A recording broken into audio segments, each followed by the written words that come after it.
Wolven soldiers. Dot. Dot. Blaze awakens to the sound of gunfire and explosions, taking a moment to recall where he is. He looks around a more impoverished and deforested city on the outskirts of the Amazon rainforest.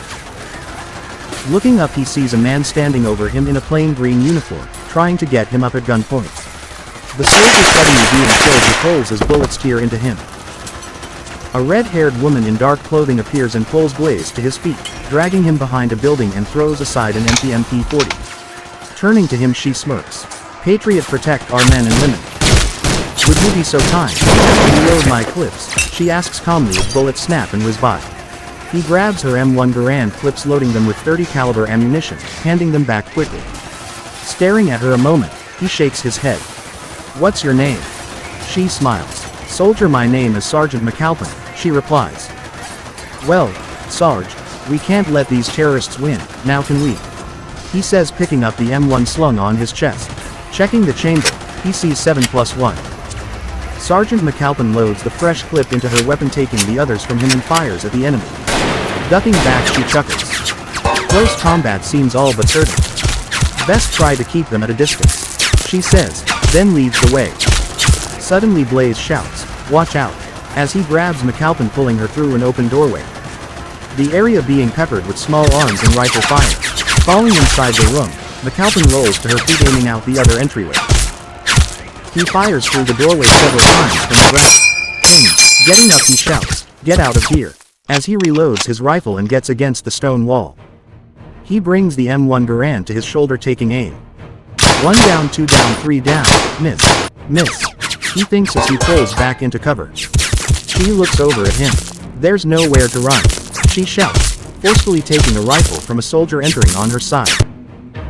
She kicks him away, firing 3 into him, then pivots back to the doorway as bullets zip past.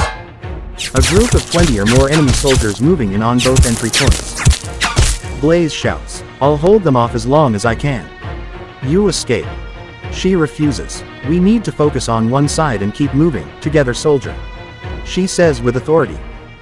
He quickly throws a couple grenades out his doorway, then moves over to McAlpin, taking cover at the shoulder-high wraparound stone wall just outside her door. He watches as the grenades explode, wounding several. Just then McAlpin yanks him down and a bullet bounces off his helmet. She smacks the top of his head, then takes aim. "There's a sniper out there," she says, firing. He clears his head. "What building and which floor?" She smirks. "5th floor, of tallest, 600 meters, McAlpin tells him. He quickly spots the structure, counting floors as he peeks above the wall. He sees the flash of a rifle in a dark window of the demolished building and pulls his head back behind cover. The bullet whizzing by a millisecond later. He pops up with his rifle pointed to the position. No target. He thinks instantly, dropping back down as the sniper fires from the next window over. The shot hits the wall behind Blaze, who chuckles, thinking, "If he was closer than 1,800 feet, would have killed me 3 times already." He sighs. "I need to get closer with these iron sights." He thinks, peering out from the wall once more, but hidden from the sniper. This time towards trees where he saw the 2 to 3 men. He thinks to himself, the trees could block the view of a sharpshooter and the other building would be in the way. There's a small chance I can get to them that way and take them out. He looks to the building again. Then to McAlpin. "Sergeant, I need a distraction. I'm going to run around to the trees and try to flank the sniper and his fellow soldiers." "What do you think of that plan, Lynn?" he says. She frowns. "It's your call, Major, but I would rather you stayed close so I can keep an eye on you." She gives him a nod. He then says, "Let's do it, stay on me." Moving quickly, the shots from the sniper miss, the 3 men having moved around the building down the alley. Dot. Dot. Blaze and the sergeant move quickly through the open space and along the wall as an enemy soldier walks around the corner 2 feet away. Upon seeing them, he turns, raising his gun, but Blaze quickly grabs the barrel and lands a hard elbow, knocking the soldier out cold with his squad caught by surprise. Blaze pulls his P07 and fires 16 rounds. Dot. Dot. He's looking down the alley when he feels sharp pains in his back.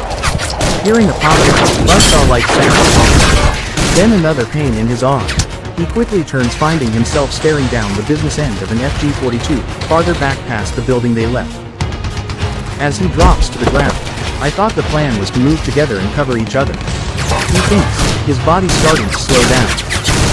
Appearing from a door, McAlpin throws a grenade at the one firing at Don't you die on me, she says as she drags him into the burned-out building. I'm not gone yet, he says as he sees the dead soldier McAlpin had to handle as he missed the doorway. He drifts in and out of consciousness. Then it all goes black. A day later. Blaze wakes to find himself in a military field hospital, hooked up to several IVs of life-saving fluids. He looks at McAlpin. How did we get out of there? He asks as a small explosion goes off above. Then a few more, and suddenly the 10 anti-air guns open up. The hospital they're in coming apart as an air raid's bombs begin to fall. Blaze stares at her in shock.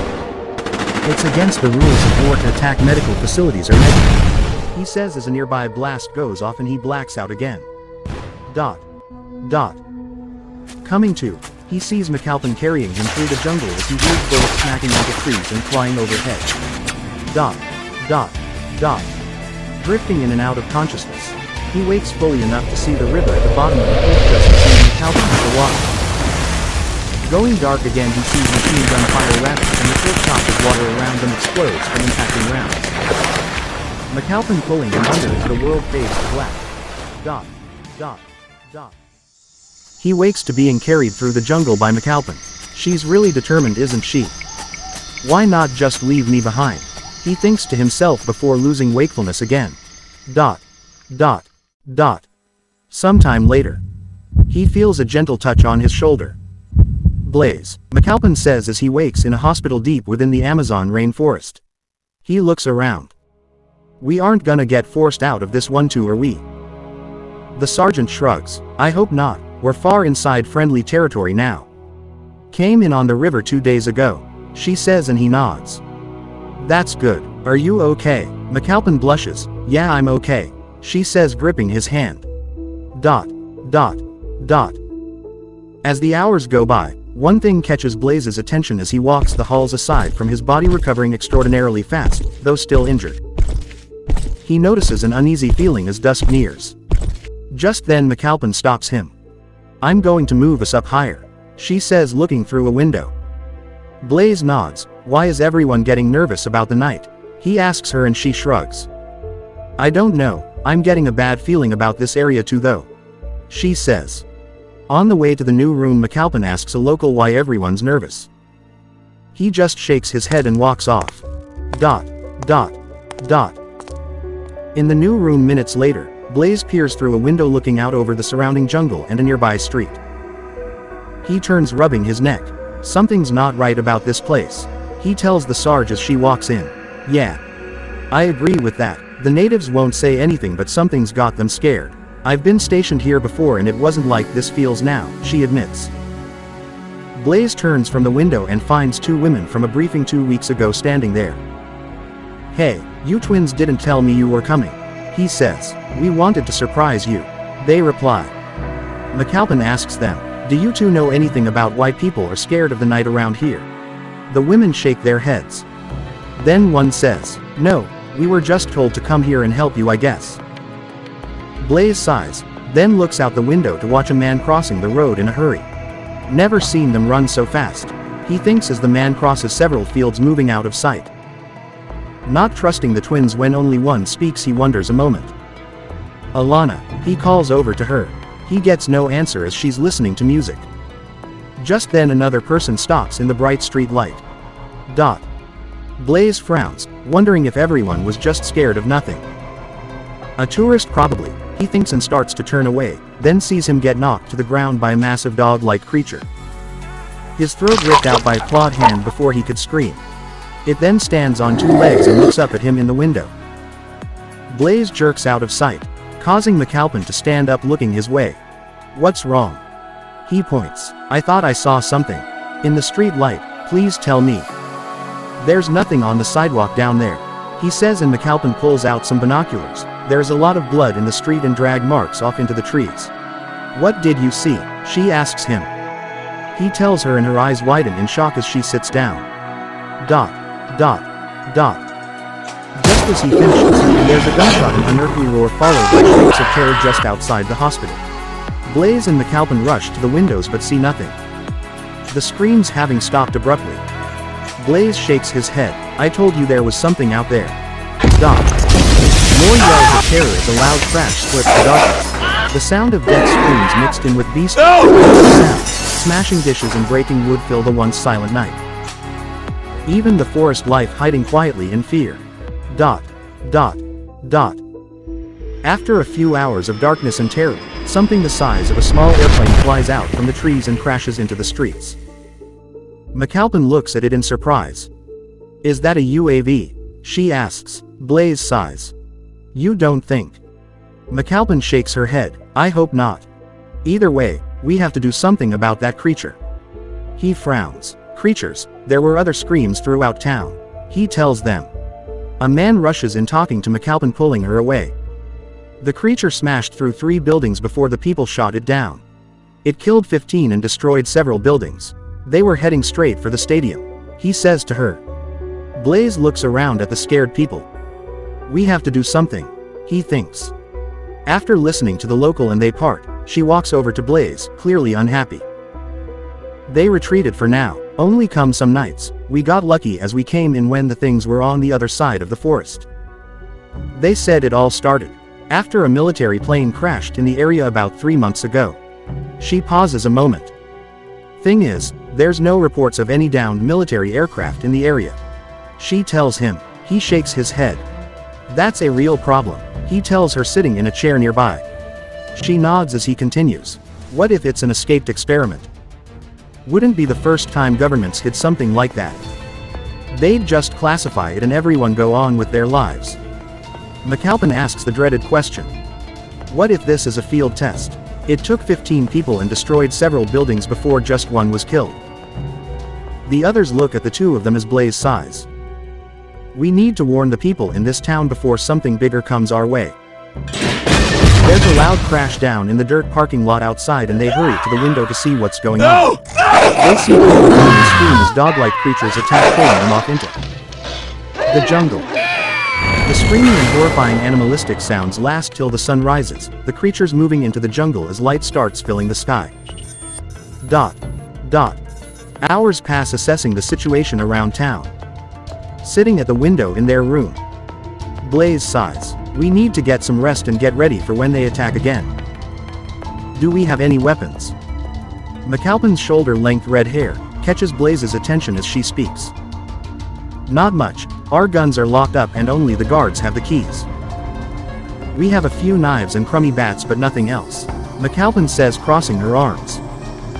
He chuckles nervously. Okay, so we have our knives and a few baseball bats. We can't fight those things with those. Let's go down to the armory and see if we can get our weapons back. Everyone heard the attacks last night, he tells them. Amen to that, McAlpin replies. As they make their way to the armory they make a plan. Upon arriving they see the guards pretty banged up, with some bandaged and bleeding. McAlpin steps forward. We were here for the creature attack last night and we need our weapons to help defend this town tonight. She says bluntly to one of the soldiers. A bandaged man steps up and hands her a gun and a box of ammo and turns over a key to Blaze. Feeling better, McAlpin looks around. Does anyone know anything more about the creatures? She asks them. One of the many others speaks up. I studied mythology and animals in college and heard of a lobisomem creature in South American folklore that is often thought to be a werewolf in Brazil. In human form, the lobisomem is said to have slightly pointed ears and pale skin. In werewolf form, it looks much like the classic werewolf, he tells her. Then the man gets a call and makes his leave. As he walks away, a rumor I've heard is that they are the evolved forms of the Amazon's many animals, not just wolf-like things. He adds. Dot. Dot. Dot. Minutes later. Blaze opens the weapons locker to find a mostly untouched arsenal, grabbing an M4 assault rifle and a CZP-07. Some claymores and C4 charges along with flash and frag grenades. You guys grab what you need and then we set up for tonight, he tells them. Then pain from his wounds makes him double over, McAlpin moving to check on him. Nodding, Blaze decides to get some rest. He goes up to their hospital room. Dot. Dot. Dot. When he wakes, it's already dinner time. The sun just touching the horizon as the townspeople are informed. Claymores and C4 set in areas the creatures come from most often. McAlpin takes a position up on the roof of the hospital with the two women, making Blaze uncomfortable. What do the twins know? He thinks as he and what's left of the soldiers stationed in town move out in 10 three-man groups, moving to different areas throughout the settlement. Blaze has a thought cross his mind. Can these things be seen by thermal vision? He asks the banged-up Marine that's his number 2 as the teams reach their areas.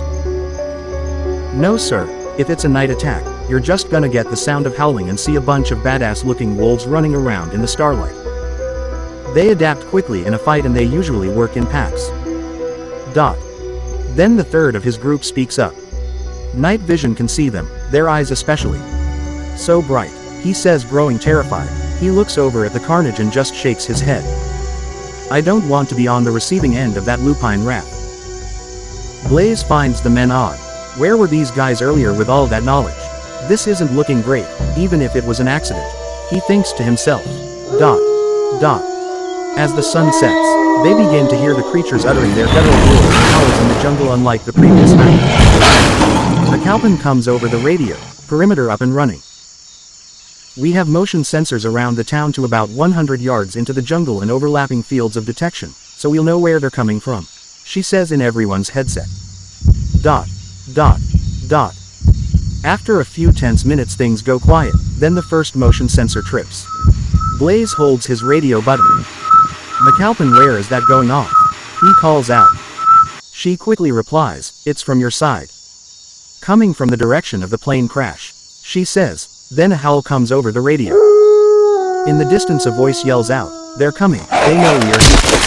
The warning cuts short as he's ripped apart. The attack heard in their earpieces. Blaze winces then whispers into his mic. Get your backs to a wall, one man cover the rooftops while the other two cover the ground. A claymore near Blaze's position goes off. An extra man rounds a corner. This is bad, what are they doing? The new soldier asks in fear. Blaze waves him over. Soldier, get over here by us and cover the rooftops. He tells Pete, who nods saying. The howls are getting closer, the trees are letting them move how they want. As he shakes. That's when they see the many glowing eyes in the darkness. Blaze radios the teams. All teams, we can't be caught reloading at the same time. Fire in staggered patterns. Try to have 1 or 2 firing at all times. Looking over he freezes, the wolf-like beasts, seeming to notice the claymore setup nearby.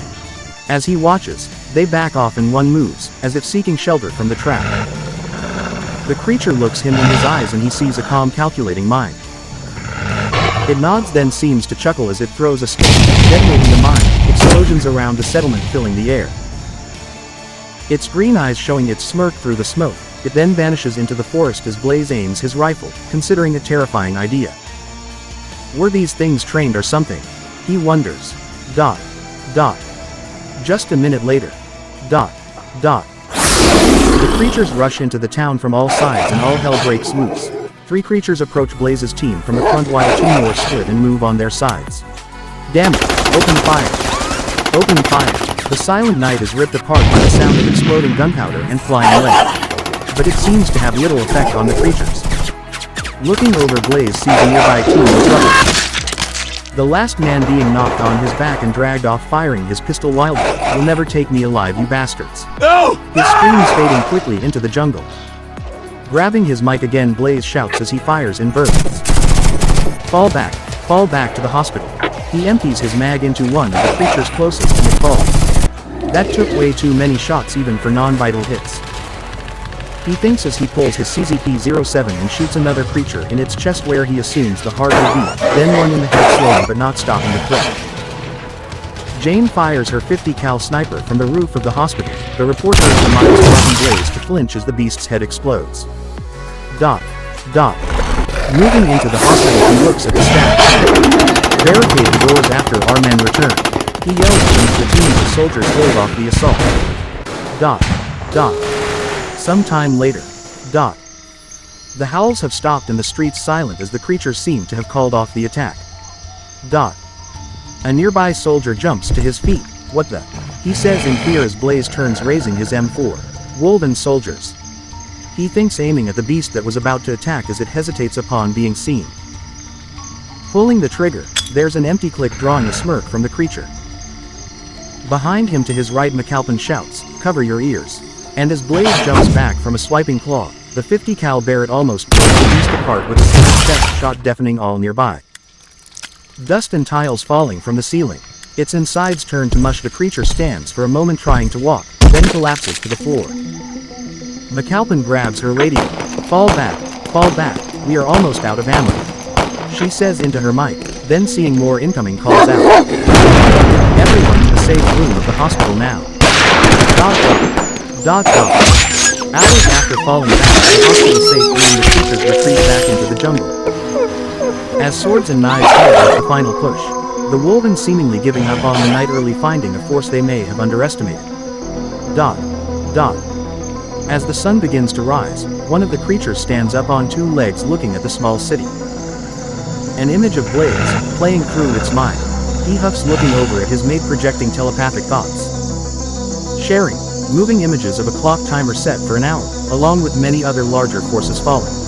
The female Wolven's humanoid form chuckles in the darkness, sending back a series of words in the form of images with a beautiful voice. Impressive, they survived the night. They're good, but I bet you or I could touch one and not get noticed at all. His mate's lips curl into a smile. Her mate turns with a smirk, walking away as they rejoin the pack. Images and a voice play in her mind, the instinctive imagery giving way to more human-like thought. Want to bet on it? She hears in her head. Then her cheeks grow warm at his next thoughts as they vanish into the Amazon. Dot. 3 days later. Dot. Loudspeakers throughout the city settlement blare. You are advised to pack light bags, take essentials only, and be ready to evac immediately. The transports will be at the soccer field waiting and ferrying citizens all day. Flights will end at sundown. Do not be late. Then there's silence and the hourly recorded message shuts off.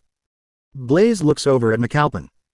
Everyone's leaving but us, and the crazy people, he says, shaking his head. At least we have weapons being dropped in. Unless those guys down there get them. He frowns, peeking out. Servicemen and a few higher-ups in America watch a hawk's eye view from a drone above the buildings across from Blaze. Men and women gathering in the streets, shooting at the hospital. Blaze dives for cover as an attacker appears on the upper level of the building across the street. Crawling to the concrete wall, he waits for silence. Then returns fire, taking out the man. What the? Why are they shooting at us? He shouts to nobody in particular. The shooting continues for another 2 hours. Blaze grunts. It's been 3 days since the Wolven attack and most people have fled. We can barely defend against the ambushes set up by crazed survivors. Then those things, what if this is what they want, wasting our ammo on each other and dying before they even come into town? He says, pausing. What do we do? McAlpin nods. We fall back, that's what we do. Blaze shrugs. These villagers are just angry. No need to kill them for trying to protect their homes, he says, shooting a villager with an AK-47 in the shoulder, causing a flesh wound. We have to get a message out that we aren't responsible for the creatures. He adds as everyone bugs out through the emergency escape they created, falling back away from the town. The daylight fading fast. There's cover from the trees as they crouch in a ditch, bullet snapping by shot at random. Blaze tries to keep calm and remember his training. The sunlight is almost gone. The trigger-happy villagers retreat back to the settlement. As the sun sets, the sounds of the Wolven resound through the jungle as Blaze and McAlpin try to find cover for their men. Coming upon a small village, they are able to split off and stay in visual sight. The team's nervous. A veteran and 2 conscripts search one street, as a second team of 4 men searches a parallel street. Blaze and 2 other teams moving along treetop pathways. Blaze is on one side, the other across the small village, still in sight, 300 feet away. Blaze whispers into his radio. Keep alert. The darkness thickening as they move. The team lead parallel to him on the other walkway reports in. Been hearing things about 400 meters out, but no sign of the Wolven yet. Blaze holds his mic button. "McAlpin, how are things with your team on the ground?" he asks. She takes a moment. "Still nothing spotted, just sounds of Wolven psychological warfare, Major," she replies. Then Blaze senses something, seeing the black forms moving behind and in front of his team in a pathway. "Ground units, 5 hostiles moving in front and behind you," he says as the catwalk shudders. Looking ahead, he grunts his teeth. "We have hostiles moving on my catwalk. I think they are planning to keep us all busy," he says. Just then, from the other elevated walkway, "We have a visual on 4 Wolven impeding our forward movement. Dot. Dot. Dot." Blaze checks his M4. "Ground teams, stay alert. Hostiles moving in front of my position at my level. They're shadowing all teams. If they attack, we meet up as quickly as possible. I think they're just making a point, playing games with us. They've been on us a while and wanted seen," he says in everyone's earpiece. Looking at the Wolven in his path. "Right," he says, and it grins, showing in its bright green eyes as it nods. Dot. Dot. McAlpin comes through the earpieces. "Ground force has movement but still no major acts of aggression. If they have a point, they've made it," she tells Blaze as the larger Wolven steps towards him. Dot. Dot. Blaze stares at the beastly humanoid wolf blocking his team's forward movement. Its heavy deep breaths fogging the chilly night air. The creature unexpectedly gestures for him to approach, and Blaze shakes his head, hearing words in his mind. "You left the village behind. Such a dangerous choice. Why?" Blaze tilts his head. "Was that you in my thoughts?" he asks the Wolven creature, who nods. The creature chuckles. "Yes, I am. I am called Alpha. I lead this pack. You have been chosen to speak with me. The others cannot hear us." It pauses, studying Blaze. Stepping forward slowly, Blaze lowers his rifle. "I suppose I should be honored. Why me, and why not just ambush us?" he says. The creature's emerald green eyes narrow slightly. "I'm not here to fight just yet. Mostly curious as to why you left safety." Blaze watches him carefully. "We were gonna stay in the village, but the locals kept attacking. We didn't want to kill anyone that was maybe fighting for their homes," he tells the Wolven leader, who chuckles. "That's a good answer, Blaze. And is exactly why we're giving your team safe passage for the night. And a little tip. Your team's situational awareness could use some work," it says as it drops a handful of items onto the catwalk. "We took various items from each of you before you ever reached this village." As the creature finishes talking, it leaps away into the trees. "I look forward to our next meeting as warriors. Tonight we will honor this treaty. Till we meet again," it says, and then is gone as Blaze sees the other Wolven fall back, vanishing into the jungle as well. Blaze stoops down to pick up the items the Alpha had dropped. They're all various trinkets and baubles, but one of them stands out, a small wooden carving of a wolf. Standing up, he grabs his radio. "All teams, we can rest easy for tonight. The Wolven Alpha just communicated with me. We have a truce for the night because they respect how we spared the village. Let's keep moving and rejoin at the other side of the village," he says, looking across the abandoned settlement. Blaze and his team move through the abandoned village, the night air cold and damp. They reach the other side without incident, their nerves still on edge from the encounter with the Wolven, though they feel a little more at ease given the truce. Dot. Dot.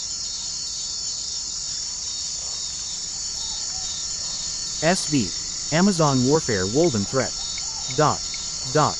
Blaze looks across the murky river as it rushes past. The surface moving swiftly as the moon hangs in the sky, its pale image reflecting off the calmer water.